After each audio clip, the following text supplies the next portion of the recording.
அன்னைக்கு காலையில் ரொம்ப லேட்டாக எழுந்திரிச்சிட்டேன். என்னடா சமைக்கிறதுன்னு சொல்லிட்டு யோசிச்சப்போ தான் தக்காளி தொக்கு வந்து செஞ்சு வச்சுட்டேன். தக்காளி தொக்கு செஞ்சுட்டாலே நமக்கு 2 in 1 தான். தோசைக்கு டிஃபனுக்கும் ஆச்சு, லஞ்ச் பேக்கும் ரெடி பண்ணி வச்சிடலாம். ஸோ குட்டி பொண்ணு ராஷ்மிகாவுக்கு அன்றைக்கி என்ன டிஃபன் கொடுத்தேன் அப்படின்னு பார்த்தீங்கன்னா, நல்லா ஸ்பாஞ்சியாக இருக்க மாதிரி 2 குட்டி தோசை ஊற்றிக்கிட்டு அதில் நல்லா வந்து சாஃப்டாக ஆகிறதுக்கு கொஞ்சமாக ஹாட் வாட்டர் சேர்த்துக்கிட்டேன். அதில் கொஞ்சமாக தக்காளி தொக்கு வச்சு அப்படியே பிசைஞ்சு ஊட்டியாச்சு. ஸோ இதுதான் வந்து அவளுக்கு இன்றைக்கி மார்னிங் பிரேக்ஃபாஸ்ட். தியானிதா நல்லா பாட்டு போட்டு டான்ஸ் ஆடிக்கிட்டே சாப்பிட்டு முடிச்சிட்டா.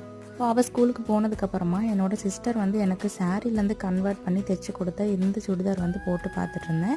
ஸோ சூப்பராக இருந்துச்சு.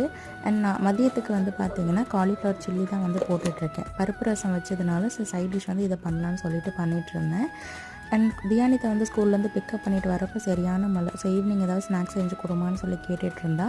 அவளுக்கு இந்த மாதிரி செஞ்சு கொடுத்தா ரொம்ப பிடிக்கும். இந்த வடகமும் அப்புறமா ஸ்வீட் கார்னும் செஞ்சு கொடுத்தேன். நெக்ஸ்ட் ஷார்ட்ஸில் பார்க்கலாம். அது வரைக்கும் பாய்.